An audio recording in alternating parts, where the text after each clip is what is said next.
Hello world, this is Bible Time Capsule. I'm Citizen. Today is September 18th, 2013.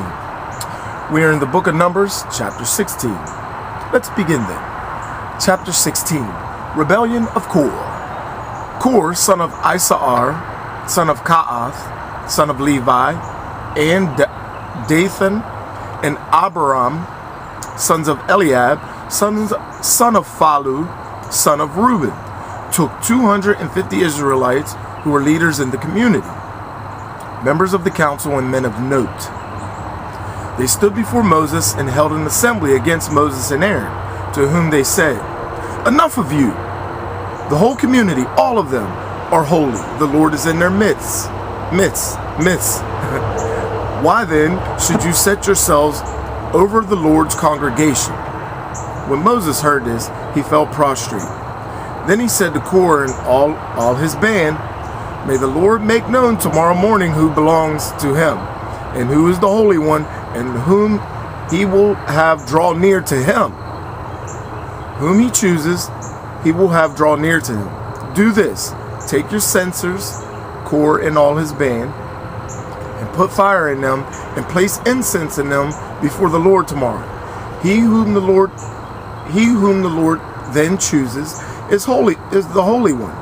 Enough from you Levites." Moses also said to Korah, "Listen to me, you Levites.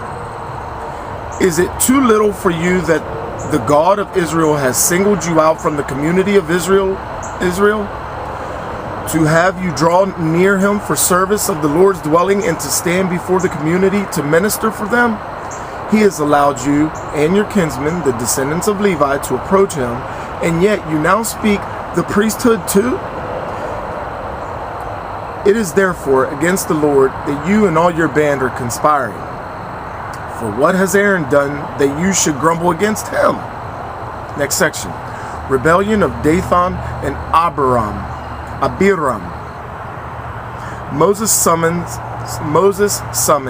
Dathan and Abiram, sons of Eliab, but they answered, "We will not go. Are you not satisfied with having led us here away from a land flowing with milk and honey to make us perish in the desert, that you must now lord over us? Far from bringing us to a land flowing with milk and honey, or giving us fields and vineyards for our inheritance, will you also gouge out our eyes? No, we will not go." Then Moses became very angry and said to the Lord, "Pay no heed to their offering. I have never taken a single ass from them, nor have I wronged any one of them." Next section. Korah. Moses said to Korah, "You and all your band shall appear before the Lord tomorrow, you and they and Aaron too. Then each of your 250 followers shall take his own censer, put incense in it, and offer it to the Lord. And you and Aaron, each with his own censer, shall do the same." So they all took their censers, and laying incense on the fire they had put in them, they took their stand by the entrance of the meeting tent along with Moses and Aaron. Then, when Korah had assembled all his band against them at the entrance of the meeting tent, the glory of the Lord appeared to the entire community. And the Lord said to Moses and Aaron, "Stand apart from this band, that I may consume them at once."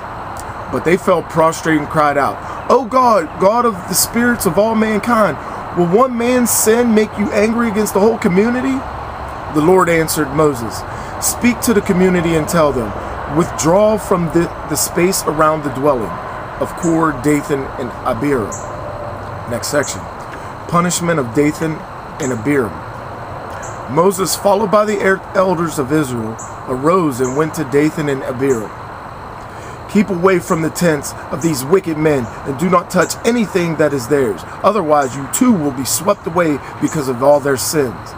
When Dathan and Abiram had come out and were standing in the entrances of the meeting tents with their wives, sons, and little ones, Moses said, "This is how you shall know that it was the Lord who sent me to do all that I have done, and that it was not I who planned it.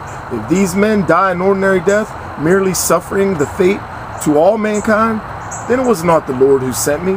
But if the Lord does something entirely new, and the ground opens its mouth and swallows them alive down into the netherworld with all belonging to them, then you will know that these men have defied the Lord. No sooner had he finished saying all this than the ground beneath them split open. The entire earth opened its mouth and swallowed them and their family and all of Korah's men and all their possessions. They went down alive to netherworld with all belonging to them. The earth closed over them, and they perished from the community. But all the Israelites near them fled at their shrieks, saying, "The earth might swallow us too." Next section, punishment of Korah. So they withdrew from the space around the dwelling, Korah, Dathan, and Abiram. And fire from the Lord came forth, which consumed the 250 men who were offering the incense. The end of chapter 16 of Numbers. I'm Citizen. This is Bible Time Capsule. Be kind to one another and love each other. Peace. I'm out.